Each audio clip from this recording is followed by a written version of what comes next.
नमस्कार, स्वागत है आपका। मैं हूं आपके साथ अनंत त्यागी और यह है रिपब्लिक ईबीक्स कैश स्टूडियो। नमस्कार, गुड मॉर्निंग। आप देख रहे हैं रिपब्लिक भारत को। सुबह के 9 बजे 9 के निशाने की शुरुआत करेंगे। मैं आपके साथ निधि चतुर्वेदी और सनसनीखेज खुलासे के साथ। जी हां, रिपब्लिक भारत का बड़ा खुलासा कानपुर कांड को लेकर। इसी खबर के साथ शुरुआत। दरअसल पोस्टमार्टम रिपोर्ट जो सामने आई उसमें खुलासा हुआ कि बेरहमी के साथ पुलिस वालों की हत्या कर दी जाती है, धारदार हथियार का इस्तेमाल। सीओ देवेंद्र मिश्रा को 4 गोली मारी गई, 3 गोली शरीर के पार गई, 1 गोली सिर में लगी और गोली मारने के बाद सीओ देवेंद्र मिश्रा का पैर भी काटा गया। रिपब्लिक भारत के पास एक्सक्लूसिव जानकारी है। पोस्टमार्टम रिपोर्ट के हवाले से यह खबर सामने है कि किस तरह की दरिंदगी को अंजाम दिया गया था। बिकरू गांव में जो मुठभेड़ हुई और विकास दुबे और से गुर्गों की तरफ से क्या दरिंदगी की गई थी। तो रिपब्लिक भारत बड़ा खुलासा करता है कानपुर कांड को लेकर कि किस तरीके से बर्बरता पूर्वक बेरहमी के साथ पुलिस वालों की हत्या की जाती है, धारदार हथियार का इस्तेमाल किया गया। सीओ देवेंद्र मिश्रा को 4 गोलियां मारी गई, 3 गोली शरीर से पार जा पहुंची, 1 सिर में लगती है। गोली मारने के बाद पांव भी काट दिया गया है। एक रिपोर्ट आप देखिए इसी पर। कानपुर के बिकरू कांड को लेकर एक के बाद एक खुलासे हो रहे हैं। ताजा जानकारी के मुताबिक अब एनकाउंटर में मारे गए कातिल विकास दुबे की क्रूरता के सबूत सामने आए हैं। दरअसल सीओ समेत 8 पुलिसकर्मियों की शहादत के बाद अब पोस्टमार्टम रिपोर्ट सामने आई है, जो बिकरू गांव में हैवानियत की गवाही दे रही है। रिपब्लिक भारत को मिली एक्सक्लूसिव जानकारी के मुताबिक सीओ देवेंद्र मिश्रा समेत सभी पुलिसकर्मियों की बड़ी ही बेरहमी से हत्या की गई थी। उनकी हत्या के लिए धारदार हथियारों का इस्तेमाल किया गया था। पोस्टमार्टम रिपोर्ट के मुताबिक सीओ देवेंद्र मिश्रा को 4 गोली मारी गई, जिनमें से 3 उनके शरीर से पार हो गई। 1 गोली सर में, 1 छाती में और 2 पेट में लगी। लेकिन दुबे गैंग के लोग यहीं पर नहीं रुके, इसके बाद उनका पैर काट दिया गया। इसके साथ ही पोस्टमार्टम रिपोर्ट में इस बात का भी जिक्र है, 3 पुलिसकर्मियों के सिर पर गोली मारी गई और 1 को चेहरे पर। शहीद पुलिसकर्मियों की पोस्टमार्टम रिपोर्ट चीख कर कह रही है कि बिकरू गांव में 8 पुलिसकर्मियों की बेरहमी के साथ हत्या की गई थी।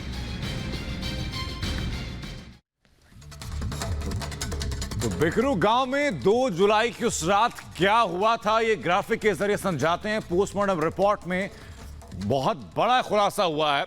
बिकरू गांव में हैवानियत की सारी हदें पार की गई हैं। 2 जुलाई की वो रात थी, 8 पुलिस वालों को बेरहमी से मारा गया था जब विकास दुबे उसके गैंग को पकड़ने के लिए गए थे।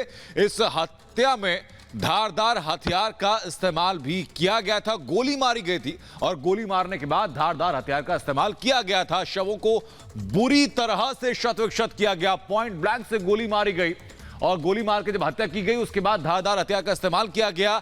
जो सीओ मौजूद थे देवेंद्र मिश्रा, उनको 3 गोली शरीर के पार हुई, 1 गोली शरीर में फंसी। जब उनकी मौत हो गई तो धारदार हथियार से उनका पैर भी काट दिया गया।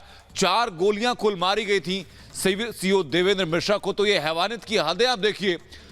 चेहरे को निशाना बनाकर गोली मारी गई, चेहरे पर को निशाना बना के गोली मारने के बाद 3 गोलियां, कुल 4 गोलियां लगी थी देवेंद्र मिश्रा को। 3 गोलियां शरीर के पार होती हैं। उसके बाद क्रूरता दिखाने के लिए मकसद से ये दरिंदगी की गई ताकि वहां की जो आवाम है, वहां के जो लोग हैं, उनके अंदर भी खौफ पैदा वो कर सके। हैवानियत का पूरा खेल ये 2 जुलाई को खेला गया बिकरू गांव में।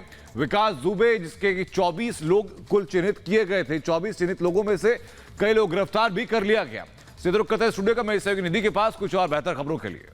बिल्कुल शुक्रिया अनंत, तमाम जानकारी आप साझा करे थे। इस बड़े खुलासे पर, इस सनसनीखेज खुलासे पर सीधे कानपुर चलते हैं। गौरव त्रिवेदी लगातार वहां से रिपोर्ट कर रहे हैं। गौरव, दहशत फैलाने के मकसद से किस तरीके से इस हत्या की वारदात को बर्बरता पूर्वक अंजाम दिया जाता है? कई सारे खुलासे हुए हैं, एक्सक्लूसिव जो रिपब्लिक भारत दिखा रहा है।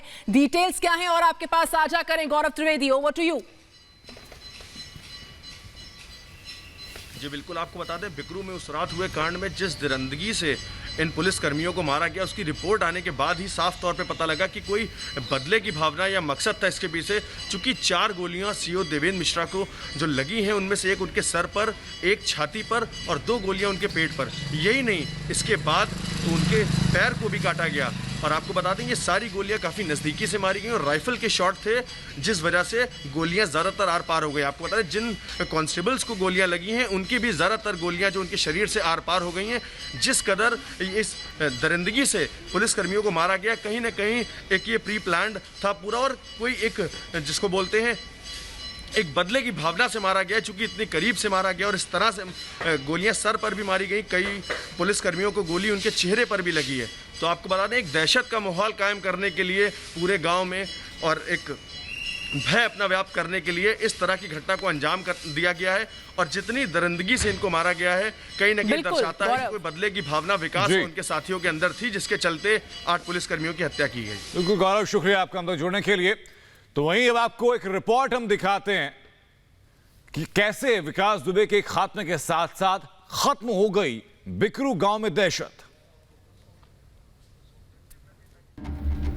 अपराधी विकास दुबे के खात्मे के बाद उसके सताए लोग सामने आने लगे हैं।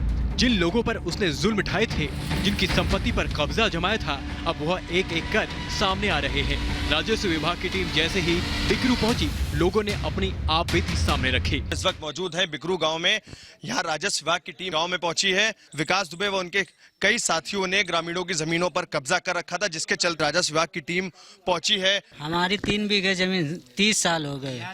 तो दया शंकर है एक गौतम, इनके यहाँ हुजूर करता था, वही कब्जा किए हुए। क्या कभी आपने शिकायत करी किसी से? मैं कभी बिल्लौर तहसील एक बार नहीं 50 बार गया। वहाँ से जाता था, यहाँ फोन वो लोग कर देते थे अधिकारी लोग कि फला आदमी आया है। वो बोलता था फोन दो, तो फोन जब देते थे तो यहाँ से वो गरियाता था, तो वो लोग वहाँ से भगा देते थे। अब चूंकि राजस्व विभाग की टीम गांव पहुंची है और उनके डॉक्यूमेंट्स वेरीफाई हो रहे हैं, कहीं ना कहीं उनको अब न्याय मिलने की एक उम्मीद जगी है। विकास दुबे और उसके गुर्गों के जुल्म की लंबी फहरिस्त है। उसमें उसके खुद के गांव के साथ साथ आसपास के लोग भी हैं।